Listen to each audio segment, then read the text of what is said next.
So I'm here sitting on the front porch of the house that Ma Barker and one of her sons was killed in during a shootout with law enforcement. What you're looking at here is the Bradford house. Carson Bradford built this house in 1930, and it was known as the Bradford house up until the morning of January 16th, 1935, when the shootout happened here. And then it has been called the Ma Barker house ever since.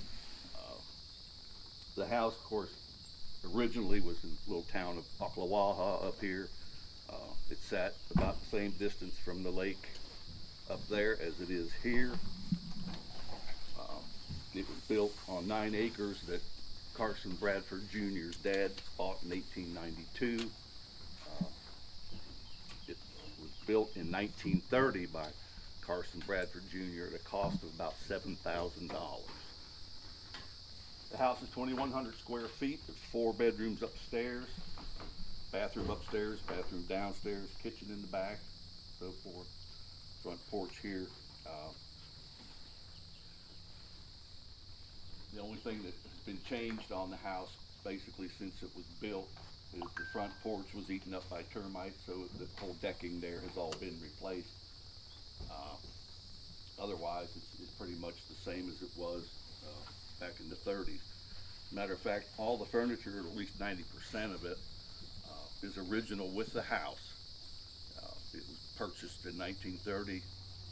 Carson Bradford's dad had a big furniture store up in Nashville, Tennessee, and that's where it all came from. If you look at it when you go in there, it just reminds you of your grandma's house, the old dark mahogany type furniture. Basically, it's unchanged since then. There's no ropes in the house, so when you go in, you don't have to look over a rope to look inside of a room or anything. You're free to walk about. Just keep in mind that the furniture is very old. Some of it's a little bit rickety, so use your eyes. Try to keep hands off if you can. There's places to sit on the front. There's rockers here if you need to just sit down and relax. You get tired of walking through the house, whatever. The house itself, let's say, used to be up in Ocklawaha for many, many years. How did it get here? Long story short, the descendants of Carson Bradford, who built the house, in 2014 decided they were going to sell it. It had been very, very lightly used over the decades since the shootout, only on a very occasional basis where they would use it to for a weekend or whatever to go here fishing and whatnot. But it basically remained the same as the day of the shootout up until the present. Let's say 2014, they decided to go ahead and put the house for sale at Sotheby's auction house in New York City. They asked $1 million for the property and the house, and surprisingly enough, they got no offers.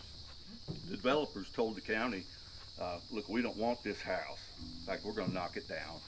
We're building a big old McMansion on it, on the property.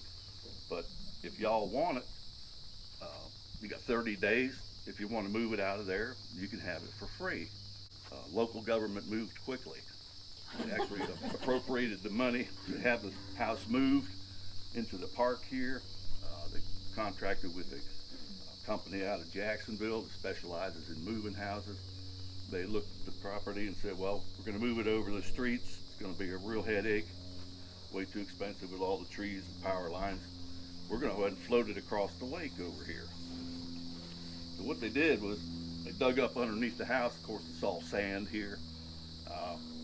They installed pneumatically operated wheels underneath the house so that they could maneuver it down to the lake shore. They had a cobbled together barge there that they had made, and they loaded it onto the barge and floated it kitty corner across the lake from north to the west side over here, powered by a 16-foot John boat and outboard motor. That pushed it across the lake. You believe that? And believe it or not, they didn't tie anything down, not even the chimney. All they did was take some of the glassware and porcelainware and stuff that's in some of the cabinets and whatnot, put them down on the floor in case they'd come loose. And they came over, and they couldn't bring it up down here because this is pretty steep. If you look over here, that palm tree with the bat house on it, that's where they brought it up along there because it's much gentler. And they let it sit there for about 2 weeks till the concrete pad that they had poured here cured. They brought it up here and set it on the concrete pad, located it. And if you'll notice, these two bottom steps here are new. Reason being, they being on a concrete pad, they could not remove the wheels. They had to leave them. So they rebuilt the porch, and so the entire house now sits 2 concrete blocks higher than it did originally.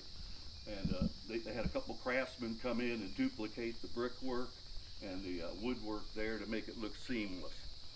But other than that, the house itself essentially looks the same as it did in 1935. They did have one feature in the house that was brand new at the time, gypsum board, which we call drywall. And of course, it was very new at the time. There are bullet holes in the house. You'll see them in different locations. Straight ahead, when you go in the front door, there's a Tiffany type lamp right around there. You'll see a bunch of them. And whoever tried to patch the holes didn't know what they were doing. They didn't know it was drywall, what it was. So they're very obviously, let's say amateurish repairs to the bullet holes. You can see them real obvious. That's basically the house. When you go inside, there's all kinds of information. There's pictures on the dining room table, a lot of photographs, documentation. You can wander around all you want. Upstairs, this is the room where, the southwest room there, where Ma and Freddie were both found dead after the shootout. Now, what about Ma? She was born in 1873 in a little town, a little speck of a town called Ash Grove, Missouri, a little bit west of Springfield. Her parents were sharecroppers. She was born into poverty, really poor her whole life up until about 1931. But anyway, her parents named her Arizona Donnie Clark. The Clarks named her Arizona. She hated the name. Can't understand why. She called herself Ari as a kid. At 19, she got married to George Elias Barker. George was 14 years her senior, which was kind of common at the time. Older men marrying younger ladies. They got to work pretty quick. They had 4 boys in a row. Herman was the oldest, born in 1893. The next year, his slightly younger brother Lloyd was born. Then there was a gap about 5 years. And then Arthur was born, the third one. He was always called Doc, so I'll just refer to him as Doc from now on. And then Freddie was finally born in 1901, and he was the youngest and absolutely was Ma's favorite, Ma's pet, if you will. Pretty quickly, the boys started to get into trouble. Of course, they got in trouble, and when they get down to the police department or the parole board, whatever, Ma would be there.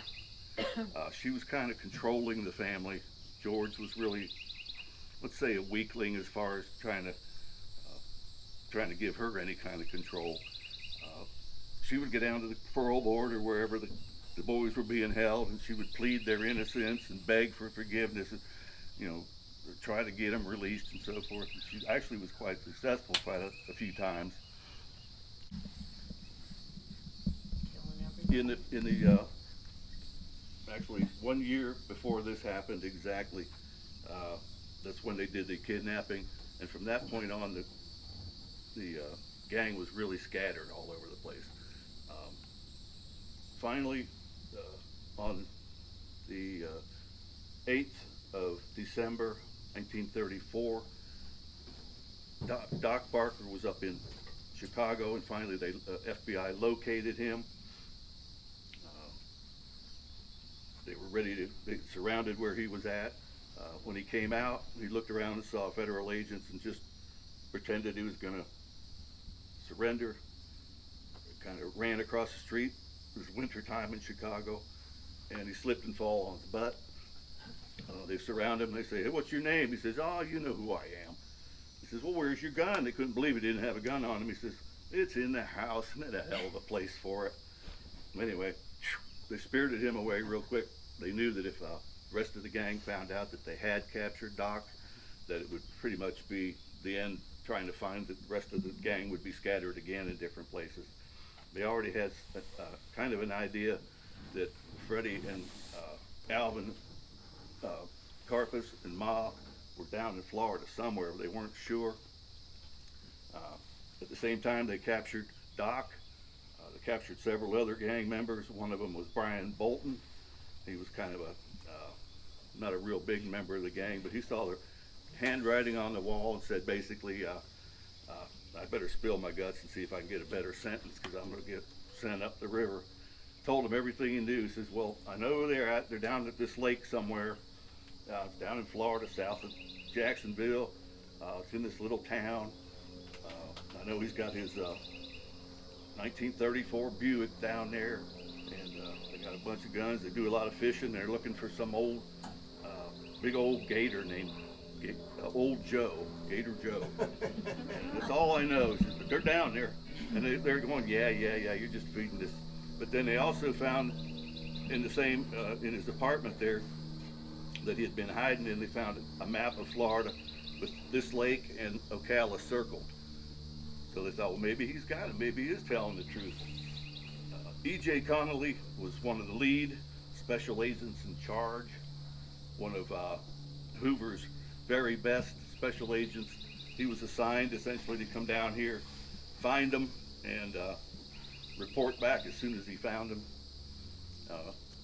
E.J. Connolly came down to Jacksonville, then to Ocala, looking for local information. He found one guy that took him up to Mount Gainesville looking at lakes. Turned out every lake had an Old Joe or a legend of an Old Joe, and they weren't getting anywhere. The guy says, well, why don't you come on, talk to the postmaster in Ocala, maybe he knows something. They did, and the postmaster didn't recognize any pictures, couldn't help him out, but he said, well, why don't you get down to Ocklawaha? Mr. Greenlee's the postmaster in that town. Maybe he'll know something. It's right by that lake there. So he talked to Mr. Greenlee and showed him different pictures of gang members and Ma and everybody. And Mr. Greenlee said, well, I don't recognize any of these people, but there is some new people that came in a few weeks back. They're staying in the Bradford house. I think their name is Blackburn, which right away he lit up because Blackburn is one of the many aliases that the gang used. Began to do a little surveillance, and Mr. Greenlee said, well, there's also a fella lives almost right next door named Frank Barber. He used to work, he's retired now, but he used to work at Leavenworth. So they went and gave Frank Barber a little bit of money and said, hey, you recognize any of these people? And he didn't until he saw Ma Barker's face and said, yeah, I know her. She used to come all the time visiting her son, which was Lloyd. So he knew at that point that they were staying here.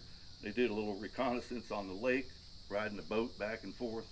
Actually saw Freddie and Ma walking on the property. He called up to Mr. Hoover right away, said, send my flying squad down here. I need all my men. Get them here as quick as possible. We know where they're at. The rest of his special agents all flew down overnight on the 15th of January, 1935. Landed in Jacksonville, drove down here to Ocala, then finally down here overnight. E.J. Connolly drew up a attack map, basically, of the property where he wanted each one of his special agents to be located. You can see that right inside the front door on the right, a copy of it. They got here and all in position about 5:30 in the morning. There were 6 agents up in this area here. There was a lot of good cover there. The Connolly himself standing down in here with the second in command, Doc White. There was 4 agents up along the back here. There was a garage back here where they had the car parked in case they tried to escape that way. There was 1 agent in each direction on the road back in behind to stop traffic when they were ready to start the operation. It was winter time. They had to wait for it to get light. So you can imagine all these agents sitting here just kind of probably dozing because they'd been flying all night and driving all night to get here. Finally got light around 7 o'clock. E.J. Connolly stood up down here and yelled real loud that you're surrounded by federal agents. We need you to come out one at a time. Nobody will get hurt. They didn't hear anything. The house was quiet. Doc White over here basically got up and shouted the same thing. They don't hear anything but a little shuffling inside, whatever. Finally, they hear a woman's voice. This is from the agent's memos, which we have to go by as far as the description of what happened. They said they heard a woman say, "All right, go ahead." And E.J. Connolly assumed at that point that that's what they meant, was that they were going to start coming out. He took a few steps up forward here a little bit, and just at that time, machine gun fire came out of that southwest window. Bullets landing right in front of him. He hits the deck. A couple guys over here are standing by with what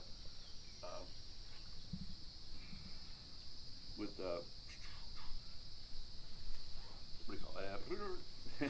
Tear gas canisters, and they're shooting at the windows over here, hoping to get them inside the windows. The canisters come in a little bit low, bounce off the house, and start spreading all kinds of stuff out right here where all the agents are. They're not real happy about that. The shooting goes on sporadically from 7 o'clock basically till almost 9. Wow. So you'll hear things that this was a 4-hour shootout or 6-hour shootout. You'll hear that 2,000 rounds were fired. Just different things that are not true. At about 8:45 and 9 o'clock, the shooting basically stopped coming from the house completely. What happened then was about a 3-hour standoff. During the shooting, Freddie would run from one room to another, trying to make it look like there were more people in the house. The agents really didn't know how many there were. They just knew Freddie and Ma were here, but they didn't know if there was 2, 3, 4, or how many were here. As a matter of fact, Alvin Carpus was supposed to be here with his friend Harry Campbell, but they were in Miami and decided to stay one more day and do some fishing out in the Gulf Stream. Otherwise, they'd have been here.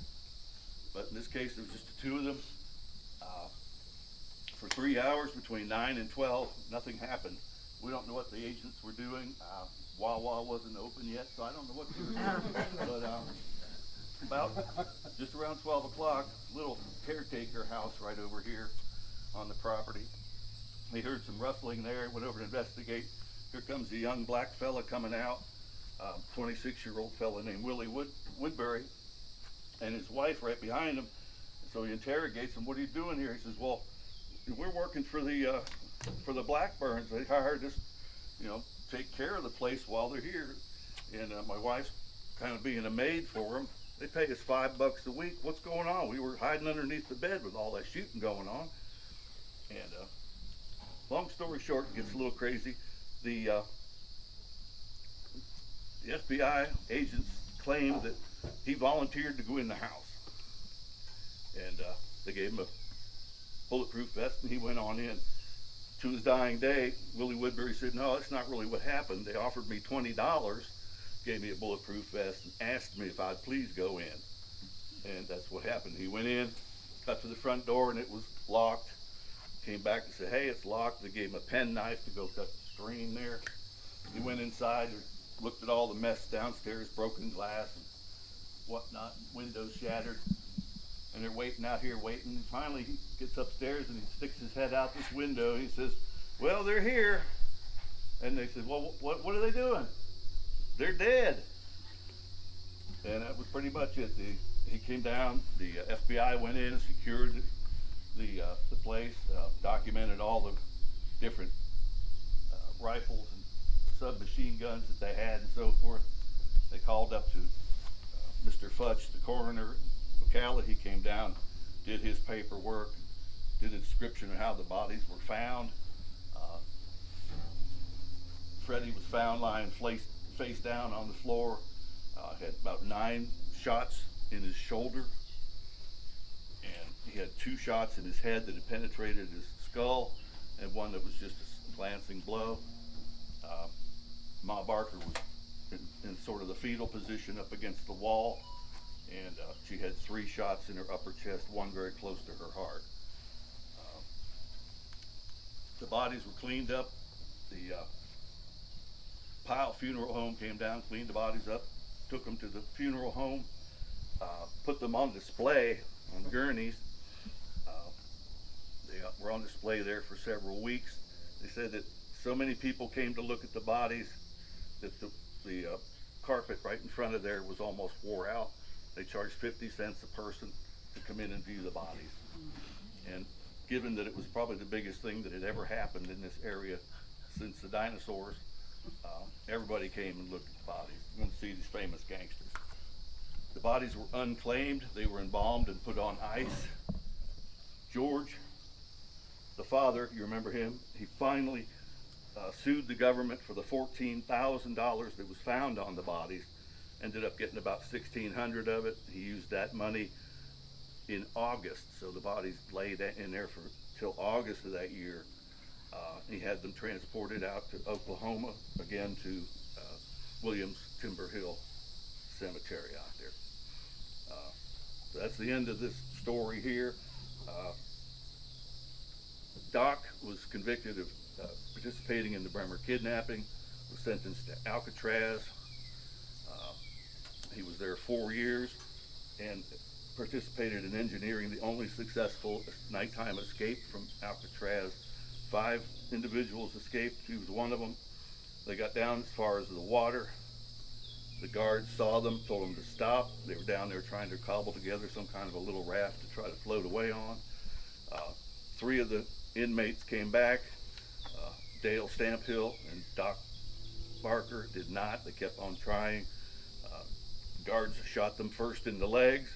That didn't stop Doc because he's so bullheaded. He kept trying and trying. Finally, he took a bullet in the back of the head, killed him, and he was buried in a pauper's grave in San Francisco. That leaves Alvin Karpus and, of course, Lloyd still in prison at Leavenworth. Alvin Karpus, of course, heard the next day about what happened up here. He's still in Miami. He and Harry Campbell and their girlfriends took off for Atlantic City, got into a shootout there, and from there on he was moving from town to town for months and months. Finally, the FBI found out that he was holed up down in New Orleans. This was in May of, well, actually April of 1936, over a year later.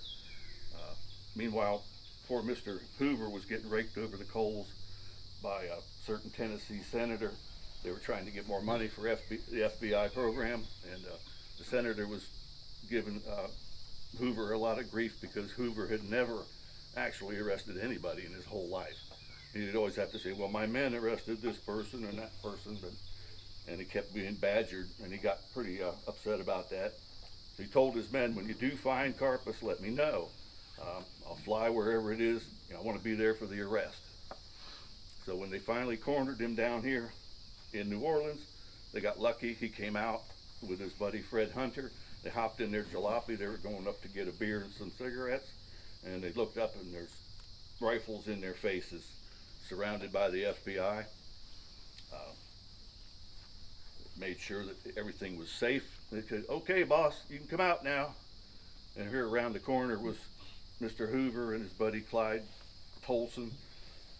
Could walk up, and Mr. Hoover came up and said, all right, Alvin Karpus, I declare you under arrest by the FBI and Department of Justice. Okay, boys, cuff him. And they looked around, nobody had any cuffs.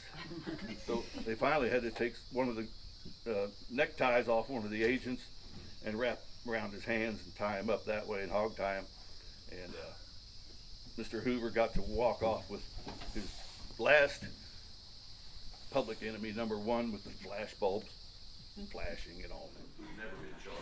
That's the rumor that they were shot at the Guns N' Roses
You Stuff stand forever, right behind man, there really. against that wall, Yes, sir. and you can see where she was lying here. And Freddie had put a bulletproof Gotcha. vest cover her head, try to keep her safe, and she was already bleeding out. She had 3 shots Yes, in sir. her upper chest. And, Freddie, we think, was actually sitting, because he'd already probably been shot once. He was sitting here trying to shoot back, and finally, with the bullets in his head and the bullets in his shoulder hitting him over and over again by a sharpshooter out here, he finally just collapsed over here. Ended up lying here on his face. No, you did a great job down there, but what was the name of the son who shot himself? Herman. Herman. Yeah, Herman was the oldest. Oh, oldest, okay. Yeah, he's Thank actually you. stopped for speeding. Stopped, yeah. But they had just committed a crime. They were heading into Wichita. Oh, okay, thank you. Yeah, Herman was the oldest. Shot himself. So He this, was this very was the seriously room that they wounded. died in. Pardon me? This was the room where they Yes, passed. they found the bodies, yes. These Oh, I see pictures the kinda show- pictures, yeah. Yes, ma'am. She, Ma Barker was lying over there Mhm. with her blue house coat on. Uh-huh. If you look here, you can see this is a bulletproof vest. That's her head. And Freddie had put the vest there to try to protect her from getting hit in the head by a bullet. Uh-huh. But she was already dying anyway from her shots in the chest. Oh, wow. And then Freddie was sitting here. We think he was sitting in a chair here. When he was already dead from actually bullets in the head. But bullets hitting him in the shoulder finally knocked him over. So, did they kill themselves or were they shot by the agents? They were shot by agents. Okay. We So can't- it was just 2 of them, Ma and Freddie, and that was it? Just the 2 here. in the Somehow I house. had, there was a whole bunch of